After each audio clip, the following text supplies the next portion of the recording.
নমস্কাৰ বন্ধু বান্ধৱীসকল প্ৰথমে স্বাগতম মোৰ এই অল লোকেল চেনেলটোলৈ যিসকলে এপিডিচিএলৰ পৰীক্ষা দিছিল বা যিসকলে ইৰিগেশ্যনৰ পৰীক্ষা দিছিল জানিব বিচাৰিছে যে ৰিজাল্ট কি হ'ল বা কেতিয়া দিব ৰিজাল্ট প্ৰথমে কৈ ল'ব বিচাৰোঁ যে দুইটা কোৰ্ট কেছ চলি আছে সকলোৱে জানেই চাগে ইউটিউবত দিয়ে আছে ইউটিউবৰ চেনেলবোৰত চবতে বা এনেও গম পাইছে আৰু যে ৰিজাল্ট অলপ দেৰি হৈ আছে বা কোৰ্ট কেছ চলি থকাৰ কাৰণে এতিয়া দুখবোৰ কাৰ বা ৰিজাল্টৰ পলমকৈ হোৱাৰ দিয়াৰ আঁৰত কোন থাকিব পাৰে প্ৰথমে এই এক্সপিৰিয়েঞ্চ কেণ্ডিডেটসকল যিসকলে ৰিজাল্টটো পাই গ'ল আৰু সিহঁতি এতিয়া আমাৰ ওপৰত কেছ কৰি দিলে যে ৰিজাল্টটো অকণ পলম হ'ব লাগে সিহঁতৰ পৰা আমাৰ ৰিজাল্টখিনি আগে হৈ ল'ব সেইটো গম পাই চবেই চাগে তাৰপিছত এই সঠিক কেছটো যে কোৰ্টত দিলে যে সঠিক মানে প্ৰুফ নথকাৰ কাৰণে কেছ চলি আছে বা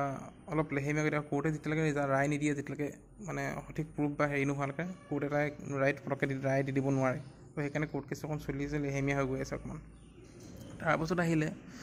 এই চৰকাৰখন আৰু গভৰ্ণমেণ্টৰ ওপৰৰ এমপ্লয়ি যিসকলে ইণ্টাৰভিউ পাতে তেওঁলোকে মানে ইমান দায়িত্ব ল'ব নিবিচাৰে হ'ব ৰিজাল্ট ওপৰৰ পৰা কিবা এটা আদেশ আহিব দিম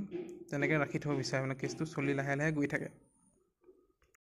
আৰু এই যিসকলে ভাবি আছে যে ৰিজাল্ট শুদ্ধকৈ হ'ব বা নিকাহ পদ্ধতিৰে ৰিজাল্ট দিব যিসকলে ভাবিছে ৰিজাল্ট পাম বুলি আৰু যিসকলে কেছ দিলে যে মোবাইল ইউজ কৰি পৰীক্ষাত চিটিং কৰি পেপাৰ লিক কৰি ৰিজাল্ট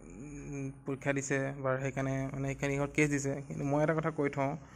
এই যিমান আপোনালোকে কেছ নিদিয়ক বা যি কিয় পেপাৰ লিক কৰিলে কিন্তু চাকৰি মন্ত্ৰী MLA ঘৰৰ এই লগত থকা হাংগু পাংগু বা সিহঁতৰ ঘৰৰ মানুহে পাবই এইটো কোনো কেছ আপোনালোকে দিয়ক চাই নিদিয়ক কি হ'বাত সেই তাহাঁতৰ ফালৰ পৰা পাবই চিধা কথা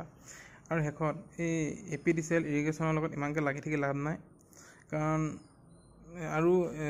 ইমানকৈ লাগি থাকি লাভ নাই কাৰণ তাতকৈ আপোনালোকে ভাল পোষ্ট আহি আছে এই ফৰেষ্টৰ ওলাইছে পুলিচৰ ওলাইছে কাৰণ এটাৰ লগতে লাগি থাকি কাৰণ ভবা কথা এনেও হিট দি নহয় তো আপোনালোকে পুলিচত এপ্লাই কৰক আছাম পুলিচত মানে ইমান মোৰ ফালৰ পৰা নিজৰ অপিনিয়ন আৰু অলপ হ'লেও মানে এই আপোনাৰ ফৰেষ্টৰ বাৰু পৰীক্ষা পতা নাই ইৰিগেশ্যনৰ হওক বা এপিডিচিএলৰ হওক অলপ হ'লেও পুলিচটোত অলপ নিকা যেন মোৰ ফালৰ পৰা অনুভৱ হয়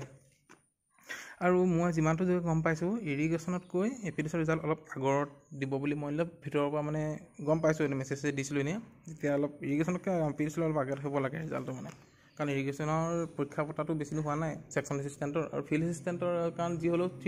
কিছুমান দুয়োটাতে এপ্লাই কৰা আছে ইৰিগেশ্যন বা এপিডিচিএলত কিন্তু এপিডিচিএলৰ পৰীক্ষাটো পতা গম পায় পৰীক্ষা বহুত আগতে হৈ গ'ল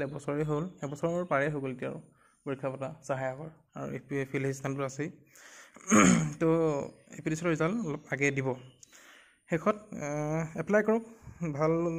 হ'ব পৰীক্ষাবোৰ এটাৰ লগত লাগি নাথাকিব যি হ'লেও আৰু যদি চেনেলটো প্ৰথম আহিছে বা ভিডিঅ'টো চাই ভাল পাইছে লাইক এটা কৰি দিব আৰু ছাবস্ক্ৰাইব কৰি দিব ধন্যবাদ